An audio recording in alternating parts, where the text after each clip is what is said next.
ठीक है, तो अब हम करते हैं मूल कॉन्सेप्ट का लेवल 2। लेवल 1 आपका हो गया था 9th में जो आपने पढ़ा है। अब 11th में जो पढ़ोगे वो देख लो। देखो भाई 11th में आप ये पढ़ोगे, आप ये देख रहे हो रिएक्शन, ठीक है। तो इस रिएक्शन जो आपको दिख रही है, सबसे पहले आपको ना इसको करना होता है बैलेंस, ठीक है। तो अगर वो बैलेंस है तो भाई बढ़िया है, नहीं है तो सबसे पहले उस रिएक्शन को करना होता है हमें पहले बैलेंस, ठीक है। तो ये ऑब्वियसली आप समझ रहे होंगे कि कोई क्वेश्चन टफ कैसे बनता है जब बहुत सारी चीजें गिवन नहीं होती है। तो इस क्वेश्चन में हमें बैलेंस लिख रखा है, सबसे पहले करेंगे बैलेंस। तो जैसे देखो भाई बैलेंस कैसे करते हैं, सबसे पहले देखो हमेशा ये याद रखना कि सबसे एंड में देखना, एंड में आप करोगे जैसे सेकंड लास्ट होगा हाइड्रोजन और लास्ट होगा ऑक्सीजन। कहने का मतलब है आप बैलेंस करते हो ना, तो law of conservation of mass वाला फॉर्मूला यूज करते हो कि जितने एलिमेंट्स इधर है उतने इधर होंगे, है ना। तो क्या करोगे, जितने हाइड्रोजन और ऑक्सीजन है वो एंड में देखोगे, बाकी जो एलिमेंट है उनको देखोगे। जैसे देखो सी है, सी इधर सी एक ही है, एक है भाई, चलो ठीक है बैलेंस है। अब इधर देख लो हाइड्रोजन कितने हैं, 4 है, और इधर कितने 2 है। तो इसको 4 करने के लिए इसको मुझे 2 से इंटू करना होगा, तो ये 2 लिख दूंगा मैं ऐसे। तो ये हमारा हाइड्रोजन हो गया बैलेंस, 4 इधर भी 4 इधर भी, यही होती है बैलेंस। अब आ जाओ ऑक्सीजन, ऑक्सीजन इधर 2 है और इधर क्या है ऑक्सीजन 2, ठीक है। इधर 2 और ये प्लस ये वाला भी 2, तो 4 हो गए। तो इधर 4 हो गए और इधर कितने करने हैं, इधर भी 4 करने हैं, तो इधर 2 से। तो आपको ये पता चल गया, ये हो गया आपका रिएक्टिंग साइड और ये आपका प्रोडक्ट साइड, ठीक है। तो जो राइट हैंड साइड है वो प्रोडक्ट है, जो लेफ्ट हैंड साइड है रिएक्टेंट है। इतना समझ आ गया, और ये इक्वेशन आपकी हो गई है बैलेंस, ठीक है। तो इतनी चीज आपको समझ में आ गई है, तो इसका भी कुछ काम नहीं है, इतनी चीज आपको समझ में आ गई है, ठीक है। तो इसी में देखो क्या होता है, बैलेंस इक्वेशन सबसे पहले होनी चाहिए, ठीक है। सबसे पहला काम हमारा 11th में, ठीक है, should be in balanced equation. कोई भी इक्वेशन होगी वो बैलेंस्ड इक्वेशन में होनी चाहिए। अब दूसरी चीज आ जाओ, अब जानो स्टीरियोकेमिस्ट्री के बारे में, ठीक है। स्टीरियोकेमिस्ट्री में आपको कुछ डेफिनेशन याद मत करना, बस आपको प्रैक्टिकली जानना है इसका क्या मतलब है। जो भी कोफिशिएंट होगा ना ऐसे मॉलिक्यूल्स और कंपाउंड्स का, उसी को कहेंगे हम स्टीरियोकेमेट्रिक आपका कोफिशिएंट। जैसे कि आप मैथ्स में करते हो ना x² 7x, x का कोफिशिएंट क्या है 7, तो वैसे एलिमेंट्स का कोफिशिएंट देखना बस, ठीक है, उसी का काम है। तो देखो भाई अब यहाँ पे ऑक्सीजन का कितना कोफिशिएंट है 2, इसी तरीके से अगर मैं CO2 का कोफिशिएंट देखूंगा 1, CH4 का 1, और इसका कितना है 2 का 2। तो अब आपके डेफिनेशन में ये जो ये आपके स्टोइकोमेट्रिक कोफिशिएंट होते हैं, ये भी मोल्स में आ गए। कहने का मतलब ये है कि 1 mole of CH4 and 2 moles of oxygen, ठीक है, gives what 1 mole of CO2 and 2 mole of H2O। ये बात समझ भाई, कहने का मतलब इनके बैलेंस करने के बाद जो इनके कोफिशिएंट होंगे वो मोल्स में कन्वर्ट हो गए हैं। समझ गए मेरी बात, इतनी सी बात है बस, ठीक है। ये चीज आपको समझ में आ गई, ठीक। अब एक और चीज इसमें और आती है, देखो इतना तो आपको समझ में आ गया भाई स्टोइकोमेट्रिक वाला, ठीक है। अब अगली चीज आओगे तो अगली चीज इसमें एक और चीज होती है कि जब आपका कोई भी रिएक्शन एक स्टैंडर्ड प्रेशर और टेम्परेचर पे होता है, जिसे हम STP कहते हैं, स्टैंडर्ड टेम्परेचर एंड प्रेशर, तो उस टाइम पे 1 मोल इक्वल टू होता है 22.4 लीटर। इसको आप कैलकुलेट करोगे, जब सॉल्व करोगे क्वेश्चन में, तो उसको आप सेंटीमीटर में लिखोगे, तो उसको आप ऐसे लिखोगे। समझ गए मेरी बात। तो या तो आपको लीटर में लिखना है, जिसको मिलीलीटर में भी कर सकते हो, या सेंटीमीटर क्यूब, जैसा क्वेश्चन डिवाइड करेगा। तो 1 मोल इक्वल टू, ये भी पता चलेगा कि आपको ये होता है, और 1 mole equal to stoichiometric coefficient भी होता है, जो कि मैं इसमें आपको बता चुका हूँ। तो ये चीज आपको समझ में आ गई होगी, ठीक है। और इसमें क्या होता है, और क्या होता है यार, एक तो हो गया आपका ये लीटर वाला, एक हो गया स्टोइकोमेट्रिक रेशियो वाला। हाँ जी, ठीक है। तो अब आपकी मोल की डेफिनेशन थोड़ी सी रीडिफाइन करते हैं। तो अब 1 मोल इक्वल टू, देखो भाई, अब इसको रीडिफाइन करें तो 1 मोल इक्वल टू क्या हो जाएगा, देखो 1 mole equal to coefficient of, ठीक है, कोफिशिएंट ऑफ स्टियो। तो देखो भाई क्या हो जाएगा, 1 मोल इक्वल टू, आपको पता है उसका क्या होता है, gram atomic mass, gram atomic mass पता ही हमें, एवोगैड्रो नंबर भी होता ही होता है, ठीक है। एक्स्ट्रा क्या आ गया हमारे पास, एक तो ये 22.4 लीटर आ गया, और एक आपका ये वाली जो बैलेंस करने के बाद ये जो चीज है स्टोइकोमेट्रिक कोफिशिएंट, ठीक है। तो ये आप लिख लो पूरा कि 1 मोल इक्वल टू, दो चीजें एक्स्ट्रा जुड़ गई है, एक तो वॉल्यूम, ठीक है, और एक इक्वल टू स्टोइकोमेट्रिक रेशियो, ठीक है। तो ये आप मोल की डेफिनेशन रीडिफाइन आप कर चुके हो। अब कुछ क्वेश्चंस करते हैं जिसके थ्रू आप जानोगे कि भाई क्वेश्चन कैसे होते हैं, क्योंकि बाकी तो आप जान ही चुके हो। अब इस लेवल के क्वेश्चन करते हैं कैसे होंगे, ठीक है। तो इसके बेसिस पे आपको मैं बैलेंसिंग भी बता ही चुका हूँ। वैसे 10th में आप देख लेना, 10th में आपने जो सीखा होगा वही है, और फिर इसमें आप क्वेश्चन जब करेंगे तो देखेंगे जब, ठीक है। तो भाई देखो ये क्वेश्चन है आपका, ठीक है। तो इसमें देखो क्या बोल रहा है, calculate the amount of water, इसमें ग्राम में निकालना है, दैट मीन्स की व्हाट, मास निकालना है आपको। ऑन कंबशन, कंबशन मतलब सिंपली आप ये याद रखो, किसी भी रिएक्शन को O2 से रिएक्ट कराना है। अब क्या आएगा वो देखते हैं, किससे रिएक्ट कराएंगे क्या आएगा वो देखते हैं। क्या बोला है, मीथेन। तो मीथेन का फॉर्मूला आपको पता है CH4 होता है।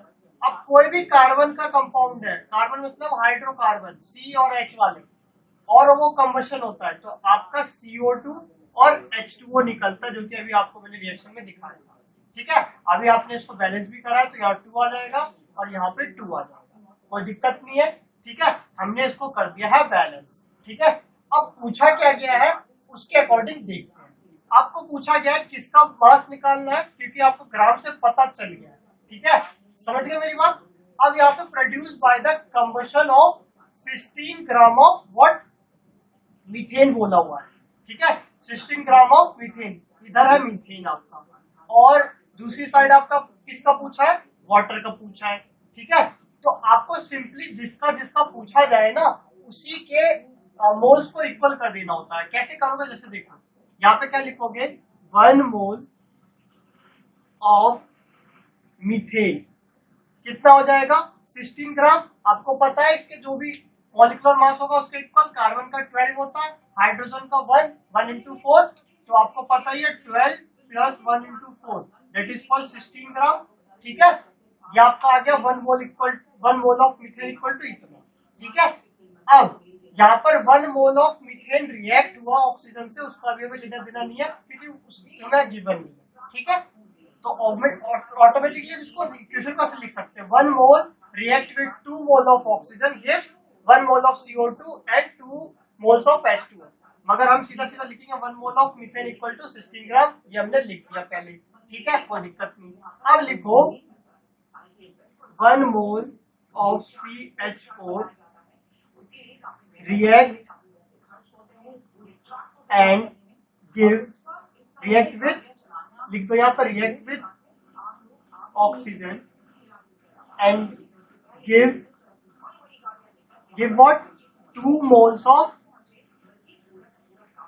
H2O, या कह लो 2 moles of water, ठीक है।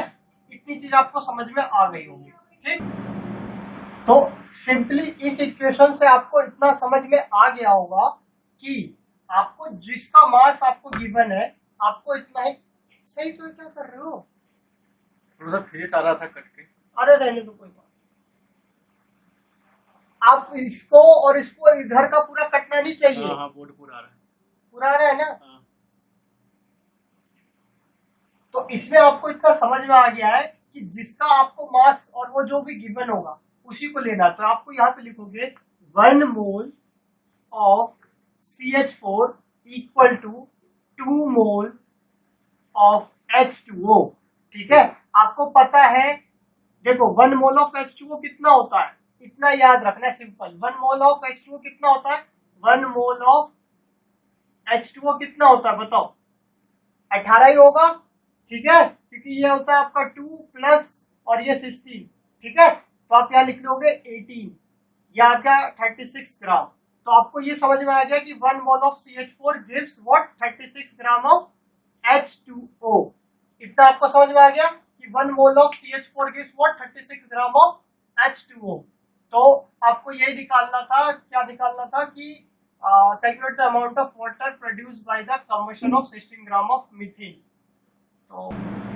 तो ये चीज आपको समझ में आ गई कि आप कैसे निकालोगे क्वेश्चन को। ठीक है, तो आप जो बेसिक करते थे 9th में, सीधा फॉर्मूला डाल के सॉल्व कर देते थे। ठीक है, और कहीं कभी बहुत यूनिटरी मेथड लगाना होता है। तो यूनिटरी मेथड इसलिए बताया जाता है कि इसी चीज के लिए कि आपको पता है कि भाई 1 मोल जो है आपका, वो यहाँ पे रिएक्शन के अकॉर्डिंग 2 मोल्स ऑफ H2O है कि नहीं। आपको यही मैंने बताया था कि 1 मोल ऑफ मीथेन जो है आपका, वो किसके इक्वल है, 2 मोल्स ऑफ H2O। और फिर आपको पता है कि 1 मोल जो होता है वो H2O का कितना होता है, 18 ग्राम। तो ऑब्वियसली 2 है तो 2 से इंटू, और ये 36 ग्राम ऑफ H2O। तो ये फर्स्ट क्वेश्चन आपका सॉल्व हो गया। ठीक है, इसी वजह से अब देखते हैं सेकंड क्वेश्चन। अब बोला हुआ how many moles of methane are required to produce, अब क्या पूछा है, मोल्स पूछा है।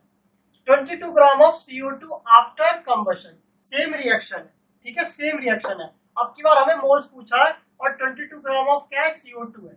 तो सिंपली हम क्या लिखेंगे, देखो भाई यहाँ पर हम सिंपल लिखेंगे, आपका CO2 कितना 1 है, और आफ्टर कंबशन बोला हुआ है, और इधर से मीथेन ही ले लो। ठीक है, तो यहाँ पर क्योंकि मीथेन का कंबशन हो रहा है, ठीक है, तो यहाँ पर क्या लिखोगे, 1 मोल ऑफ CH4 या कह लो methane equal to what, 1 mole of what, CO2। ये अब लिख दोगे, कोई दिक्कत, कोई दिक्कत नहीं। अब यहाँ पर देखो भाई क्या बोला हुआ है, 22 ग्राम बोला हुआ है। ठीक है भाई, अब यहाँ पर मैं लिख दूं 1 mole of methane equal to what, ये 1 मोल ऑफ CO2 क्या हो जाएगा, CO2 का निकालोगे आप तो कितना आ जाएगा भाई, कार्बन का 12 प्लस 16 इंटू 2, 32, ये कितना आ गया 44 ग्राम। क्या लिख दोगे, 44 ग्राम ऑफ CO2। इतना ग्राम ऑफ CO2 है भाई, 1 मोल इक्वल टू कितना है भाई, 1 mole equal to 44 gram of CO2 है। क्योंकि आपको CO2 आपको बताना है कि जो CO2 का 22 ग्राम है उसमें कितने मोल होंगे, है कि नहीं। तो आप क्या करोगे, देखो 22 ग्राम आपने निकाल लिया CO2। अब यहाँ पे मोल ऑफ CH4 है, क्योंकि आपको यही बताना how many moles of methane, है कि नहीं। तो यहाँ पर 1 मोल ही रहने दो। अब इस 44 ग्राम को उधर भेजोगे तो 1 मोल ऑफ CH4 आपको बताया ना मैंने, या तो राइट हैंड साइड ही कर लो इसको, या तो ऐसे ही कर लो। आपको करना होता है जिसकी भी वैल्यू निकालनी होती है उसको दूसरी साइड भेजना होता है। तो 44 इधर चला जाएगा और ये आपका क्या आ जाएगा, 1 ग्राम ऑफ CO2। अब ये 44 ग्राम है, अब यहाँ पे कर दो 22 ग्राम ऑफ CO2। तो ये 22 से क्या हो जाएगा भाई, बोलो भाई, मल्टीप्लाई। तो ये आपका मोल आ जाएगा, मोल ऑफ CH4। अब ये कट गया तो ये आ जाएगा आपका 1/2, जो कि आएगा 0.5 मोल ऑफ CH4, और यहाँ पे 22 ग्राम ऑफ CO2 है। ठीक है, अब ये 0.5 मोल ऑफ CH4 है। इसको भी अगर आपको किसी में मोल में लिखना है तो अगर आपको देखो 22 है नीचे, ये आपका क्या है, गिवन मास है। आपको मैंने मोल निकालना सिखाया था ना, ये आपका क्या है, गिवन मास है। तो 22 गिवन मास, या तो इतना ही लिख लो 22 ग्राम ऑफ CO2। अगर इसको मोल में पूरा लिखना है तो वो जो कि एग्जैक्ट आंसर होगा, तो आपको पता है कि भाई 44 इसका मॉलिक्यूलर मास होता है, इससे हमें आपका क्या आ जाएगा, इसका मोल आ जाएगा। तो ये आपका क्या हो जाएगा, मोल ऑफ CO2। तो ये आपका 0.5 ये भी आ गया CO2। ये आप करना चाहो, नहीं करना चाहो, डायरेक्ट लिखना चाहो, लिख लो। ये बस मैंने समझाने के लिए कहा है कि 0.5 mole of CO2 equal to 0.5 mole of CH4 हमारा इस तरीके से आ गया है।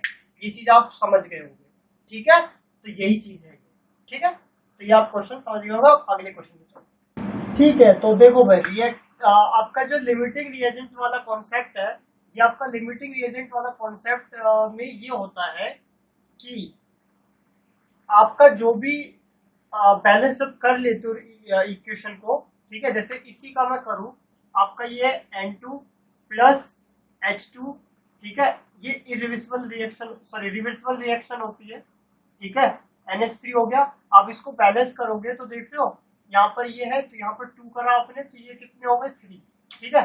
तो आपका सिंपली इस रिएक्शन में आप यही देखोगे कि लिमिटिंग रिएजेंट की डेफिनेशन आपको दिख ही रही होगी कि आपका जो रिएक्टेंट साइड होता है, एक जो भी रिएक्टेंट होता है वो कम लीस्ट अमाउंट में प्रेजेंट रहता है, और वो आफ्टर रिएक्शन वो कंज्यूम मतलब जितना उसको चाहिए होता है बैलेंस करने के लिए वो कंज्यूम कर लेता है, ठीक है।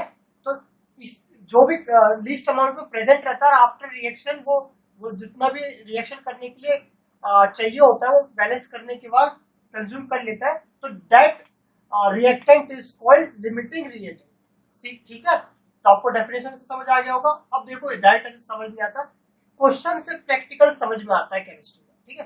तो देखो भाई, अब इसमें देखो क्या है, 50 ग्राम ऑफ N2 है और 10 kg ऑफ H2 है, ये गैस है, ठीक है।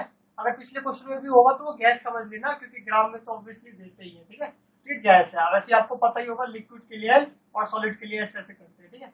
तो यहाँ पर आप चाहो तो कर लेना ऐसे गैस करके, इधर भी गैस और इधर भी गैस, ठीक है, समझ गए, ठीक है। तो ये आपकी हो गई, और इसके आगे अब हम क्या करेंगे, इसमें आगे हम इसका निकालेंगे मोल्स, जैसे मोल्स निकालते हैं। तो मोल निकालो सबसे पहले, मोल ऑफ N2। तो आप जानते हो, देखो भाई ये केजी में है, तो आप क्वेश्चन जब सॉल्व किया था तो ग्राम में था, तो 50 केजी को जब आप ग्राम में करोगे तो 1000 से इंटू होगा, ठीक है। और N2 का कितना होता है मॉलिक्यूलर मास 28। अब इसको सॉल्व करोगे तो ये आपका आंसर जो आएगा, आपका आंसर आएगा कितना 17.86 10⁻², ठीक है। आप इसको डिवाइड कर लो भाई, और अच्छे से 17.86 और फिर पावर आवर शिफ्ट करोगे तो इतना आ जाएगा, इतना मोल आ गया आपका, ठीक है। इसी तरीके से मोल ऑफ किसका निकालोगे भाई H2 का, ठीक है, मोल ऑफ H2 का। अब ये ध्यान रखना, लिमिटिंग रिएजेंट में ना हमें मोल चाहिए होता है रिएक्टेंट साइड का, क्योंकि इसी में ही कोई कम अमाउंट में प्रेजेंट रहता है, ठीक है। इसीलिए दोनों साइड में हम मतलब सिर्फ रिएक्टेंट साइड का ही निकालेंगे अगर लिमिटिंग रिएजेंट का कोई क्वेश्चन है। अब देखो मोल ऑफ H2, तो H2 में देखो ये 10 है, 10 इंटू 10,000 कर देंगे ग्राम में, और फिर इसका देखो भाई इसका हम देखें H2 का, तो इसका होता है 2, आपको पता ही है H का 1 होता है, ये 2। अब आपके बुक में 2.016 होगा, वो बहुत एक्यूरेट है, उससे भी कर लो या इससे भी कर लो, लगभग उतना ही आंसर आएगा, थोड़ा बहुत चेंज आएगा, ठीक है। लगभग जो भी बुक का आंसर है, जैसे यार 2.016 लू तो आप लिखोगे 4.96 10⁻23, ठीक है, और बोल, ठीक है। मैं बुक का भी ले लेता हूँ क्योंकि मैं आपको इस जस्ट समझाना चाह रहा हूँ, ठीक है। तो कैलकुलेशन अभी डजंट मैटर कि मैं कैलकुलेशन कैसे कर रहा हूँ, ठीक है। आपको पता है कि इसको इससे डिवाइड करना है और फिर पॉइंट शिफ्ट होकर ये आ जाएगा, ठीक है। तो आपको समझना है पहले क्वेश्चन, ठीक। ये आपके मोल आ गए N2 के और H2 के, ठीक है। अब यहाँ पर देखो हमने जब बैलेंस इक्वेशन करी है, ठीक है, अब देखो कैसे पता चलेगा। देखो अब यहाँ पे साफ साफ इस बैलेंस इक्वेशन से हमें क्या पता चल रहा है, 1 mole of N2 requires 3 moles of H2। इतना पता चल रहा है आपको कि 1 मोल अगर हम N2 का लेते हैं तो 1 mole of N2 requires 3 moles of H2। तो देखो भाई 1 मोल आपका आप इसको कैसे लिखोगे, देखो ऐसे लिखोगे 1 mole of N2 equal to 3 moles of H2, ठीक है। ये चीज आप समझ गए होंगे। तो अब यहाँ लिखोगे 1 mole of N2 equal to 3 moles of H2, ठीक है। ये चीज आप समझ गए होंगे, है ना। तो अब यहाँ पे लिखोगे 17.86 10⁻² मोल of N2 gives what 3 into 17.86 इतना मोल्स ऑफ H2 जो कि आपका आएगा 5, जो कि आपका आएगा क्या 5.36 10⁻³ मोल ऑफ H2। तो देखो भाई हमारा रिएक्शन जो था अकॉर्डिंग टू क्वेश्चन वो ये था कि N2 का जो मोल था वो आ रहा था इतना, H2 का मोल आ रहा था इतना। जब हमने कर दिया इक्वेशन को बैलेंस, ठीक है, तब हमारा मोल आया 1 मोल इक्वल टू 1 मोल को कितना, क्योंकि देखो बराबर होता है ना भाई, ठीक है, हर एक चीज को बराबर करनी होती है। तो यहाँ पे 1 मोल को कितने चाहिए, 3 मोल चाहिए, 1 मोल इक्वल टू 3 मोल। तो हम क्या कर देंगे भाई, यहाँ पर आपका क्या है 1 mole equal to 3 moles of H2, ठीक है। तो अब यहाँ पर आपका 1 मोल इक्वल टू 3 है, तो यहाँ पर क्या कर दोगे 17.86 इतने मोल्स ऑफ N2 क्या हो जाएंगे 3 से, ये सारे ऑब्वियसली 1 मोल इतना था तो 3 से ये N2 हो जाएगा, इंटू होगा तो 5.36 आ जाएगा, 5.36 10⁻³ मोल ऑफ H2। तो ये जब चीज आपकी आ गई तो इससे यही पता चल रहा है कि ये देखो ये पहले आपका कम अमाउंट में प्रेजेंट था, आफ्टर रिएक्शन बैलेंस नहीं किया हमने, जो कि आपका अमाउंट इंक्रीज हो गया। तो यही है लिमिटिंग रिएजेंट, पहले आपका कम अमाउंट में प्रेजेंट होता है और फिर आफ्टर रिएक्शन वो कंज्यूम कर लेता है टू बैलेंस द इक्वेशन। तो हमें ये पता चल रहा है ना कि 1 मोल को 3 मोल और चाहिए रिएक्ट कराने के लिए, ठीक है। देखो ये रिवर्सिबल रिएक्शन होती है इसलिए इस पे ऐसा इक्वल हो जाता है, तो लिमिटिंग रिएजेंट वाले ज्यादातर रिवर्सिबल रिएक्शन वाले ही होंगे, ठीक है। तो इसमें आपको ये पता चल गया कि जो आपका ये डाइहाइड्रोजन है H2 इज लिमिटिंग रिएजेंट, ठीक है। तो आपको हमेशा ध्यान रखना मास गिवन हो सकता है या मोल गिवन हो सकता है, निकालना आपको मोल है पहले और फिर उसके बाद क्या करना होता है बैलेंस करके उसका मोल निकालना होता है। इसी तरीके से जो भी कंपाउंड मतलब जो भी कंपाउंड रिएक्टेंट साइड दे रखा है इक्वल करके इसी तरीके से सॉल्व करके फिर पता चल जाएगा आपका कौन सा लिमिटिंग रिएजेंट है। ये आपका लिमिटिंग रिएजेंट आपको समझ में आ गया, समझ गए होगे आप, ठीक है। तो आपको ये चीज ध्यान रखनी है कि जो भी आपका लिमिटिंग रिएजेंट वाला मोल है जो पहले था उसी से आपका रिएक्शन फॉर्म होगा, ठीक है, ठीक है। कैसे देखो, तो आपको ऐसे लिखना है, आप सॉल्व करोगे तो कैसे लिखोगे, आप देखो कि जो आपका 3 मोल्स गिव्स व्हाट 2 मोल्स, आपको ये भी तो बताना है ना कि NH3 का कितना अमाउंट आएगा, तो 3 moles gives what 2 moles of NH3। तो आप ऑब्वियसली इसको 1 मोल करोगे, 1 मोल ऑफ अच्छा मैं तो लिखा ही नहीं 1 mole of H2, 1 mole of H2 gives what 2/3 mole of NH3, ठीक है। अब इसमें देख लो 1 मोल ऑफ H2 गिव्स इतना, तो यहाँ पे लिखो 1 mole of H2 equal to what gives, हटाई दो 2/3, ठीक है। तो इसमें आपको ये समझ में आया, देखो ये जो मोल आपका NH3 का, ये NH3 जो फॉर्म होगा वो इसी H2O से फॉर्म होगा। तो जो भी मोल होगा इस H2O का सॉरी H2 का वही आप यहाँ पे लिख दोगे NH3 की जगह। तो यही आपका लिमिटिंग रिएजेंट का कॉन्सेप्ट होता है। तो जो भी लिमिटिंग रिएजेंट होगा उसी के जो मोल होगा उसको मोल को यहाँ पे लिख देंगे। तो यहाँ पे H2 का ये वाला लेंगे जो बिफोर है, क्योंकि इसी की वजह से NH3 फॉर्म हो रहा है। तो ये हमने लिख दिया यहाँ पर इतना, ये आपका आंसर आ गया 1 mole of H2O gives what. अब इसको कैलकुलेट करोगे तो आपका आंसर आएगा 3.30 10⁻³ मोल, ठीक है। अब आपको इसी को मास में कन्वर्ट करना है, तो आपको फॉर्मूला पता है कि भाई मोल इक्वल टू क्या होता है मास अपॉन में मोलर मास, ये कह लो गिवन मास, ठीक है। समझ गए मेरी बात। तो आपको देखो मोल पता है, मोलर मास पता है, मास निकाल लोगे,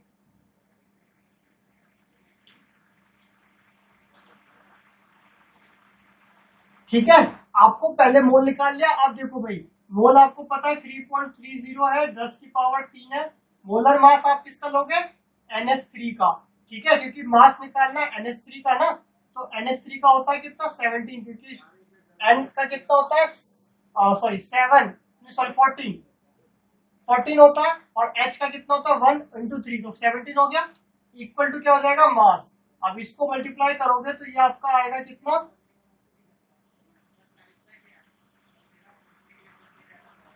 ये आपका आ जाएगा 56.1 इंटू 10⁻³ मास आ जाएगा आपका NH3 का। तो ये आपको अगर केजी में लिखना है तो 56.1 केजी हो गया। तो ये इस तरीके से आपका आंसर इसका आ जाएगा। तो इस पूरे क्वेश्चन में आपको इतना समझना है, देखो समझ लो। देखो सबसे पहले आपको मोल कैलकुलेट करना होता है, सिंपली जैसे करते हैं मास अपॉन में उसका मॉलिक्यूलर मास, ठीक है। अब मोल कैलकुलेट कर लोगे तब इसको इक्वेशन को बैलेंस होती है, बैलेंस कर लोगे, ठीक है। अब लिमिटिंग रिएजेंट में रिएक्टेंट साइड हमें देखना पड़ता है कि कितने मतलब कितने मोल्स रिक्वायर है, ठीक है, प्रोडक्ट को मतलब प्रोडक्ट आने के लिए। तो देखो 1 mole of N2 required 3 moles of hydrogen. इसी तरीके से कभी ये CH4 में ये जो ऑक्सीजन है, ठीक है, तो इसमें यहाँ पर 2 था, तो obviously 1 mole of CH4 requires 2 moles of oxygen. तो ये मत कर लेना क्योंकि लिमिटिंग एजेंट वाला रिवर्सिबल रिएक्शन होता है, तो इसीलिए इसमें केस पॉसिबल नहीं होगा, बस मैं आपको समझा रहा हूँ, ठीक है। तो इसमें ये चीज आपको समझ में आ गई।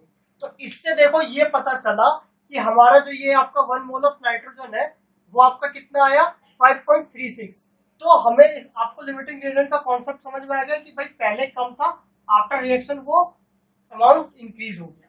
तो ऑब्वियसली यही आपका लिमिटिंग रिएजेंट होगा और यही वाला मोल किसके इक्वल होगा NH3 के, क्योंकि यही ये कम था तभी तो इसको बैलेंस, तभी तो ये प्रोडक्ट दिया है ना, समझ गए। और ये जब प्रोडक्ट दे दिया तो उसको क्या लिखेंगे हम, देखो 3 moles gives what 2 moles of NH3 और फिर उसके बाद 1 मोल करते हैं, 1 मोल इक्वल टू ये, क्योंकि हमें 1 mole of H2O equal to what, अब 1 mole of H2O equal to ये वाला लिख देंगे क्योंकि हमारा 1 मोल इक्वल टू ये चीज थी ना हमारी NH3 के इक्वल। तो हम यहाँ पे 4.96 10 के बाद 3 लिख दिया और फिर ये आपका आंसर आ गया। और फिर इसको मास में लिखना है तो मास में कन्वर्ट इसको कर लो, समझ गए मेरी बात। तो ये सारी चीज थी यहाँ पर, ठीक है। तो आपको ये क्वेश्चन समझ में आ गया होगा, ठीक है। तो आप देख रहे हो कि mass percentage, mole fraction, molarity और एक और रहता है मोलारिटी, तो ये मैं इसके बाद बता दूंगा। तो इसमें देखो क्या है, सिंपली आपको इतना पहले याद रखना है जो सॉल्यूशन होता है ना, सॉल्यूशन करोगे तो ये आपका चैप्टर 2 आएगा आपका 12th में केमिस्ट्री में, ठीक है। तो उसमें आपका ये सब यूज आएगा, ठीक है। अभी देख लो सॉल्यूशन में आपको पता है एक होता है सॉल्यूट, एक होता है सॉल्वेंट, ये दोनों मिला के सॉल्यूशन बनाते हैं। तो सॉल्यूट, ठीक है, सॉल्यूट जनरली आपका रहता है सॉल्यूट जो कम अमाउंट में प्रेजेंट होता है और सॉल्वेंट होता है जो ज्यादा अमाउंट में प्रेजेंट रहता है। लेट्स से कि एग्जांपल कोई भी एक सॉल्वेंट है, सॉल्वेंट, ठीक है, लिक्विड मान लो H2O, इसमें आपने कुछ रिएक्शन करने के लिए इसमें HCl मिला दिया है, तो वो HCl आपका सॉल्यूट होगा और सॉल्वेंट आपका H2O होगा। तो इसी तरीके से आपको ये याद रखना है कि सॉल्यूट होता है कि एक सॉल्वेंट होता है, ठीक है, समझ गए मेरी बात। और ये दोनों मिक्स करके सॉल्यूशन होते हैं, ठीक है। तो सॉल्यूट और सॉल्वेंट आप डिफरेंट डिफरेंट हो सकते हैं, ज्यादातर ये ज्यादा अमाउंट में प्रेजेंट करता है। तो अब इसमें देखो मास परसेंटेज क्या है, देखो मास ऑफ सॉल्यूट ऊपर रहता है जब भी आपको मास परसेंटेज निकालना होता है किसी चीज का, और नीचे रहता है मास ऑफ सॉल्यूशन। तो दो चीजें होंगी हमेशा, ध्यान रखना है, ठीक है। तो हमें क्या करना होता है, जो सॉल्यूट वाला है, जैसे यहाँ पे देखिए solution is prepared by adding 2 gram of substance, तो ये सब्सटेंस ए आपका क्या हो गया, सॉल्यूट हो गया। तो आप जब मास परसेंटेज निकालोगे, इसको मैं ऐसे लिख देता हूँ, तो मास ऑफ सॉल्यूट कितना 2 ग्राम है, बात समझ में आ रही है। अब ये 18 ग्राम ऑफ वाटर में क्या हो रहा है, ऐड कर रहे हैं। तो देखो भाई ये सॉल्यूट ऐड किया हमने वाटर में, तो ये वाटर आपका क्या हो गया, सॉल्वेंट हो गया। तो अब ये दोनों मिला के सॉल्यूशन हुए ना, और हमें क्या चाहिए, मास ऑफ सॉल्यूशन। तो कभी कभी डायरेक्ट दे रखा होगा कि मास ऑफ सॉल्यूशन, और कभी कभी दोनों अलग अलग सॉल्यूट सॉल्वेंट दे रखे होंगे, तो वो आपको बस थोड़ा सा इसमें देखना होता है बस। तो यहाँ पे 18 ग्राम प्लस ये 2 ग्राम ऐड हो जाएगा, बात समझ में आ गई। तो मास ऑफ सॉल्यूशन हो जाएगा इंटू 100 कर दो, ठीक है। तो 2 ग्राम और ये 20 और ये 100, तो ये 0 से गया और ये 5 से गया, ये आ गया 10। तो ये 10% है, ये जो 2 ग्राम है आपका, बात समझ में आ गई। तो इस तरीके से आपको सॉल्यूट का आप निकाल सकते हो कितना परसेंटेज है सॉल्यूशन में, ठीक है। इसी वजह से आपका एक होता है मोल फ्रैक्शन। तो मोल फ्रैक्शन में आप जानते हो कि भाई मोल होगा, मोल मतलब जब आप निकालते हो मोल, जान ही चुके होंगे मोल क्या होता है। तो मोल में क्या होता है आपका, देखो मान लो कि 2 सॉल्यूशन के मोल दे रखे हैं अलग अलग, ठीक है, एक है Na और एक है Nb, ठीक है।